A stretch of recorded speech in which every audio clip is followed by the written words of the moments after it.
Hello friends, आज का जो टॉपिक है वो सामान्य अध्ययन विषय पर आधारित है, जिसमें हम 25 प्रश्नों को हल करने का प्रयास करते हैं। पहला प्रश्न है कि हाल ही में भारत ओमान संयुक्त सैन्य अभ्यास अल नजाह फोर्थ निम्नलिखित में से किस राज्य में आयोजित किया गया। इसका जो ऑप्शन है वो है राजस्थान, उत्तराखंड और गुजरात और मेघालय। तो किस राज्य में भारत और ओमान का ये संयुक्त सैन्य अभ्यास आयोजित किया गया। इसका जो सही आंसर है वो आपका है राजस्थान। और राजस्थान में कहाँ हुआ था? राजस्थान के बीकानेर में हुआ था। राजस्थान के बीकानेर में इसका आयोजन हुआ था और ये कुल मिला के 13 दिनों का था और ये राजस्थान में हुआ था और ये हुआ था 1 अगस्त 2022 को। 1 अगस्त 2022 को हुआ था और राजस्थान के बीकानेर में हुआ था, इसलिए इसका सही आंसर जो है वो आपका ए है।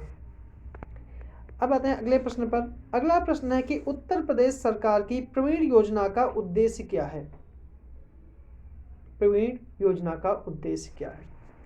ऑप्शन है ट्रांसजेंडर लोगों के लिए निर्वाह प्रदान करना, दूसरा है सरकारी स्कूलों के छात्रों को व्यावसायिक प्रशिक्षण प्रदान करना, तीसरा है विधवाओं अनाथों को आसानी से सरकारी सेवाओं में लाभ उठाने मदद करना, या फिर डी इनमें से कोई नहीं। तो इसका सही जो आंसर है वो आपका है सरकारी स्कूलों में के छात्रों को व्यावसायिक प्रशिक्षण प्रदान करना। ठीक है, यह जो योजना आई थी प्रवीण योजना, ठीक है, यह जो योजना है यह आई थी अगस्त 2022 में, अगस्त 2022 में। ठीक है, इस और यह 11 ट्रेडों में इन छात्रों को प्रशिक्षण देना था। जो 11 ट्रेडों में लोगों को प्रवीण बनाना था, इसलिए इसका नाम प्रवीण योजना रखा था और यह उत्तर प्रदेश सरकार की योजना है। अगला प्रश्न है कि निम्नलिखित में से कृष्णा नदी की कौन सी प्रमुख सहायक नदी है? कृष्णा नदी की सहायक नदी प्रमुख कौन सी है? ऑप्शन है मंजरा, कोयना, तुंगभद्रा या फिर भीमा। तो इसका सही जो आंसर है वो आपका है मंजरा। मंजरा जो है नदी है वह कृष्णा नदी की दूसरी सबसे बड़ी सहायक नदी है। ठीक है, कौन सी नहीं है कि निम्नलिखित में से कौन सी कृष्णा नदी की प्रमुख सहायक नदी नहीं है? तो इसमें जो मंजरा है वो सहायक नदी नहीं है, जबकि कोयना, तुंगभद्रा और भीमा इसकी प्रमुख सहायक नदियां हैं। और जो कृष्णा नदी है, ठीक है, कृष्णा नदी का जो उद्गम स्थल है वो आपका महाबलेश्वर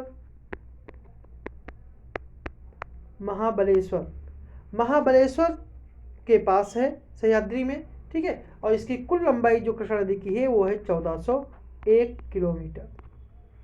1401 किलोमीटर इसकी लंबाई है।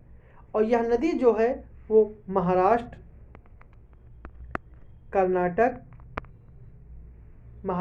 कर्नाटक और आंध्र प्रदेश और तेलंगाना में बहती है। मतलब महाराष्ट्र, कर्नाटक, आंध्र प्रदेश और तेलंगाना में यह नदी बहती है।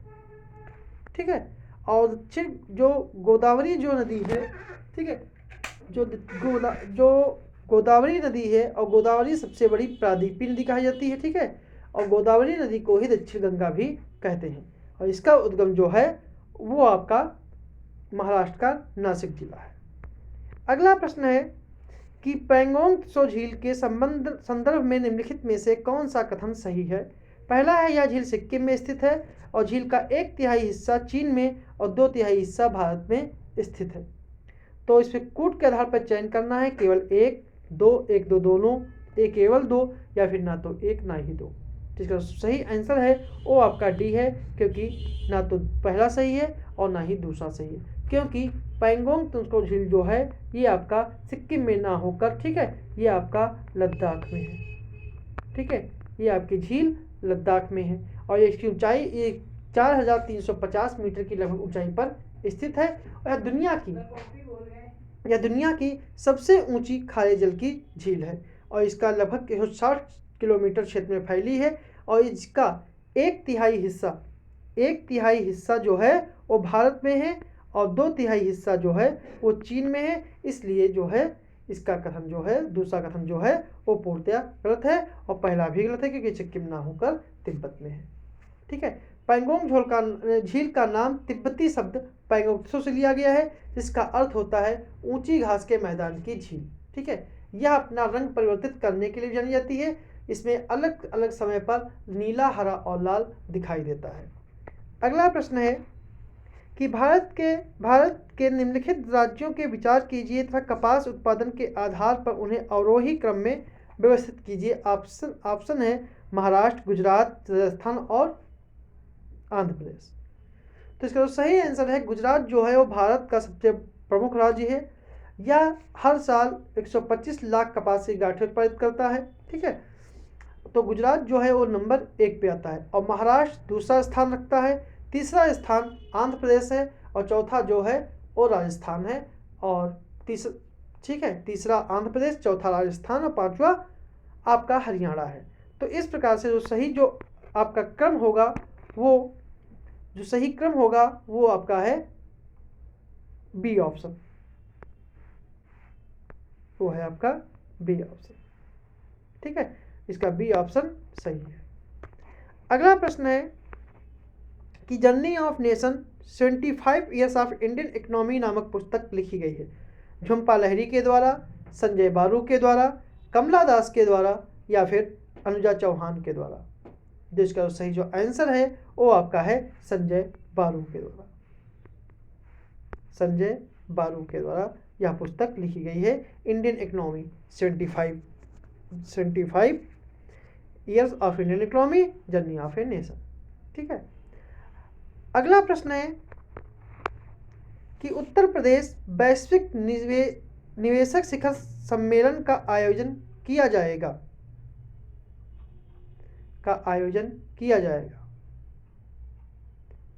ठीक है।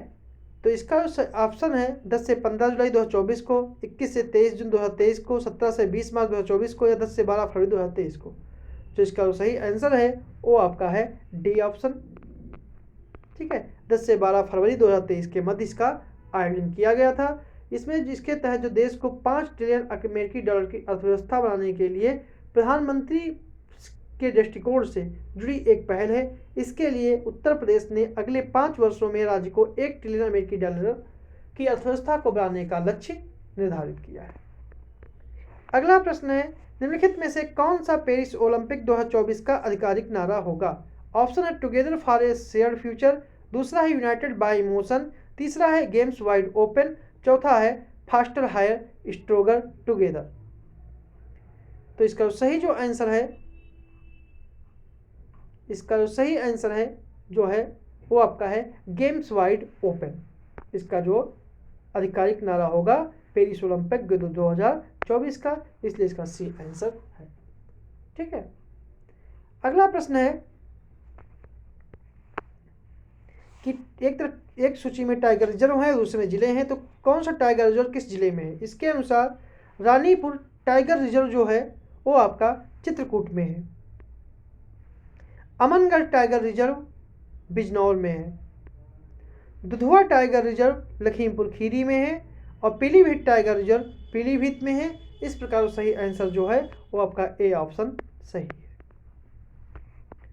अगला प्रश्न है कि वाराणसी की तर्ज पर उत्तर प्रदेश में निम्नलिखित में से किस स्थान पर क्रूज सेवाएं शुरू होंगी।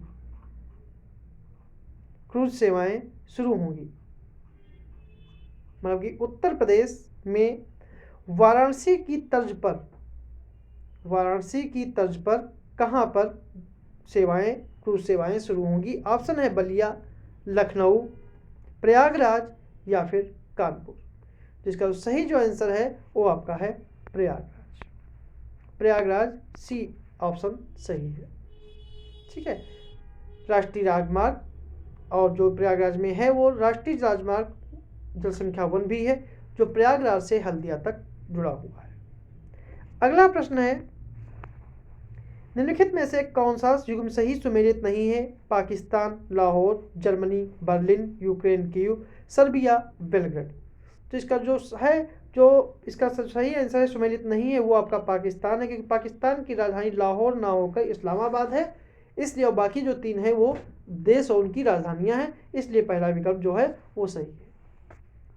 अगला प्रश्न है कि क्षुद्र ग्रहों के संदर्भ में कौन सा कथन सही है।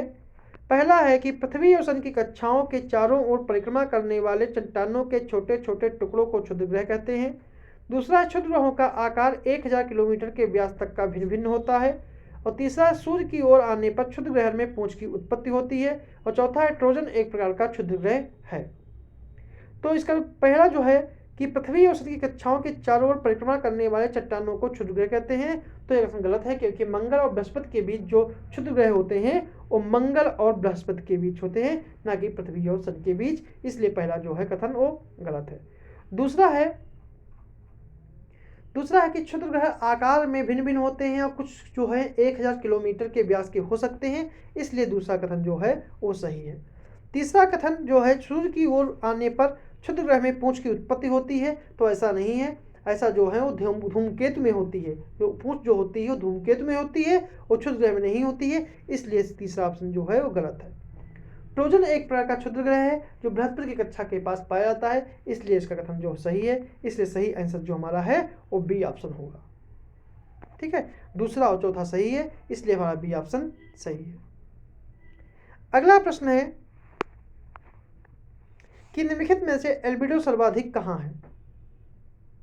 हिमांक मंडल में, जल मंडल में, स्थल मंडल में, या फिर वायुमंडल में। ठीक है, तो इसका सही जो आंसर है वो है हिमांक मंडल में। ठीक है, हिमांक मंडल पृथ्वी की ऐसी सतह पर ऐसे स्थान होते हैं जहां पर जल ठोस रूप में उपलब्ध होता है, जिसमें समुद्री बर्फ, झील की बर्फ, नदी की बर्फ, हिमांच्छादन, हिमनद, बर्फ के टुकड़े और बर्फ की चादरें और जमी हुई भूमि शामिल होती है। और चूंकि हिमपात में उच्च प्रकाश अनुपात होता है, एल्बिडो होता है, इसलिए हिमांक मंडल में उच्चतम प्रकाश अनुपात पाया जाता है। अगला प्रश्न है कि भारत सरकार ने आपराधिक प्रक्रिया पहचान अधिनियम 2022 को अधिनियमित किया, जो कब प्रभावी हुआ। ऑप्शन है 4 सितंबर 2022, 4 अगस्त 2022, 15 अगस्त 2022 या 15 सितंबर 2022। जिसका सही आंसर है वो आपको है कि 4 अगस्त 2022 को यह प्रभावी हुआ, मतलब इसका बी ऑप्शन सही है। ठीक है, नए अधिनियम के द्वारा जो है उसमें शरीर के उचित माप लेने के लिए कानूनी स्वीकृति प्रदान करता है, जिस तरह के माप देने की आवश्यकता होती है, जिसमें finger impression, palm print, footprint, photograph, iris, retina scan, भौतिक और जैविक नमूने शामिल हैं। ठीक है, और आपराधिक प्रक्रिया पहचान जो अधिनियम 2022 है, ठीक है, इसने स्थान लिया है कैदियों की पहचान अधिनियम 1920 के इतिहास को रिप्लेस किया है। ठीक है, अगला प्रश्न है कि कमरिया घाट पुल के संदर्भ में कौन सा कथन सही है। इसका निर्माण उत्तर प्रदेश के गोरखपुर में राप्ती नदी पर किया गया है और यह पुल गोरखपुर और प्रयागराज के बीच 80 किलोमीटर की दूरी को कम करता है। इसके आधार पर कथन कौन सा सही है, केवल दो या फिर ना तो एक और ना ही दो। नाम है कमरिया घाट पुल, जिसका सही जो आंसर है वो आपका है सी ऑप्शन, केवल दो, क्योंकि कमरिया घाट गोरखपुर में तो है लेकिन यह राप्ती नदी पर नहीं है, यह घाघरा नदी पर बना है। ठीक है, और यह पुल गोरखपुर प्रयागराज के बीच 80 किलोमीटर की दूरी को कम करता है। यह पूर्वी उत्तर प्रदेश के जिलों में बेहतर कनेक्टिविटी को प्रदान करता है। कमरिया घाट घाघरा नदी तट पर गोरखपुर और अम्बेडकर नगर के जिले की सीमा पर स्थित है। पहले लोग कमरिया घाट पर घाघरा नदी को पार करने के लिए नाव का इस्तेमाल करते थे, जो अब इस पुल की वजह से इनका जो आवागमन है वो आसान हो जाएगा। अगला प्रश्न है कि भूमध्य रेखा की लंबाई कितनी है। तो भूमध्य रेखा की लंबाई कितनी, 54,000 किलोमीटर, 60,000 किलोमीटर, 40,000 किलोमीटर या 27,000 किलोमीटर। तो इसका सही आंसर है वो आपका है सी, 40,000 किलोमीटर, जबकि एक्यूरेट जो है वो है पृथ्वी पर भूमध्य रेखा की लंबाई जो है 40,075 किलोमीटर है, 40,075 किलोमीटर है। ठीक है, यह 24,901 मील लंबी है। इसमें से यह 78.8% जो है वो जल से, ठीक है, और 21.3% स्थल से गुजरती है। और इंडोनेशिया में भूमध्य रेखा की लंबाई समुद्र और भूमि पर सर्वाधिक है, मतलब सबसे ज़्यादा भूमध्य रेखा कहाँ से गुजरती है, तो आपका होगा इंडोनेशिया। अगला प्रश्न है, हाल ही में निम्नलिखित में से किस राज्य ने पंचामृत योजना शुरू की है? किस राज्य ने पंचामृत योजना शुरू की है? ऑप्शन है झारखंड, हिमाचल प्रदेश, महाराष्ट्र या फिर उत्तर प्रदेश। तो इसका सही जो आंसर है वो आपका है उत्तर प्रदेश, मतलब इसका सही ऑप्शन जो है वो आपका डी है कि पंचामृत योजना कहाँ से किससे शुरू की? पंचामृत योजना जो है वो उत्तर प्रदेश से शुरू की और इसका उद्देश्य किसानों की आय दुगनी करने का लक्ष्य है। ठीक है, इसमें उत्तर प्रदेश सरकार ने पिछले प्राइस सत्र में गन्ने के समर्थन मूल्य में 350 रुपये की अग्रिम वृद्धि की, जिसमें ठीक है ये किसानों की आय को दुगनी करने के लिए पंचामृत योजना चलाई गई है। अगला प्रश्न है, डेनमार्क कॉर्पोरेशन की मदद से उत्तर प्रदेश के किस जिले में जल परीक्षण प्रयोगशाला प्रारंभ की जाएगी? तो इसका ऑप्शन है लखनऊ, अलीगढ़, वाराणसी या फिर आजमगढ़। तो इसका जो सही आंसर है वो आपका है वाराणसी। सी ऑप्शन इसका करेक्ट आंसर है।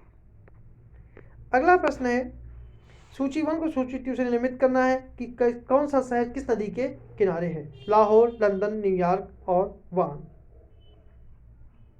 तो लाहौर जो है वो रावी नदी के किनारे है, लंदन जो है टेम्स नदी के किनारे है, न्यूयॉर्क जो है हडसन नदी के किनारे है, बान जो है वो राइन नदी के किनारे है। तो इसका सही जो आंसर है वो आपका सी ऑप्शन जो है वो पूर्णतया सही है। अगला प्रश्न है कि प्रधान मध्याह्न रेखा निम्नलिखित में से किन दो देशों से होकर गुजरती है? ऑप्शन है फ्रांस, ब्राजील, घाना, दक्षिण अफ्रीका। कूट के आधार पर चयन करना है। तो इसका सही जो आंसर है, ठीक है, इसका सही जो आंसर है वो आपका है बी, 1 और 3, मतलब यह फ्रांस और घाना से होकर गुजरती है। प्रधान मध्याह्न रेखा किससे होकर गुजरती है? तो इसका सही आंसर है कि फ्रांस और वरना यूरोप में यह 3 राज्यों से गुजरती है। यूरोप में 3 राज्य कौन कौन से हैं? एक है यूनाइटेड किंगडम यूरोप से, और फ्रांस और स्पेन। ये आपका जो है मध्याह्न रेखा यूरोप में इतने राज्यों से गुजरती है। और अगर बात की जाए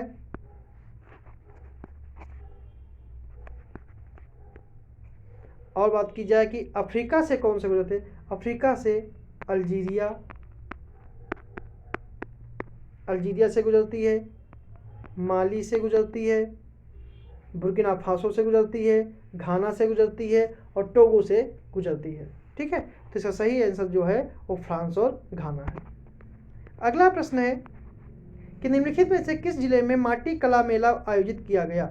ऑप्शन है सहारनपुर, लखनऊ, कौशाम्बी या फिर सोनभद्र। इसका सही जो आंसर है वो आपका है लखनऊ। लखनऊ में माटी कला का आयोजन किया गया, माटी कला का आयोजन किया गया।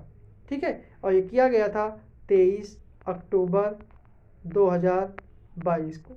ठीक है, अगला प्रश्न है कि आज़ादी का अमृत महोत्सव के तहत बढ़े चलो आंदोलन आयोजित किया गया 5 से 12 अगस्त 2022 को, 6 से 13 अगस्त 2022 को, 7 से 14 अगस्त 2022 को या 8 से 15 अगस्त 2022 को। तो इसका सही जो आंसर है वो है 5 से 12 अगस्त 1922 को, 5 से 12 अगस्त 2022 को। ठीक है, जिसके तहत ही हर घर तिरंगा आंदोलन को बढ़ावा और समर्थन देना था। ठीक है, और हर घर तिरंगा आंदोलन प्रत्येक भारतीय से 13 अगस्त से 15 अगस्त तक 2020 के बाद अपने घरों में एक तिरंगा का आह्वान किया गया था। अगला प्रश्न है कि निम्नलिखित में से किस स्थान पर भारत की पहली जूट मिल स्थापित की गई थी? तो इसका सही आंसर है वो आपका है डी ऑप्शन, रिसरा। रिसरा में पहली बार 1855 में पहली जूट मिल कोलकाता के समीप हुगली नदी पर रिसरा में स्थापित की गई थी। अगला प्रश्न है कि निम्नलिखित में से कौन सा सही सुमेलित नहीं है?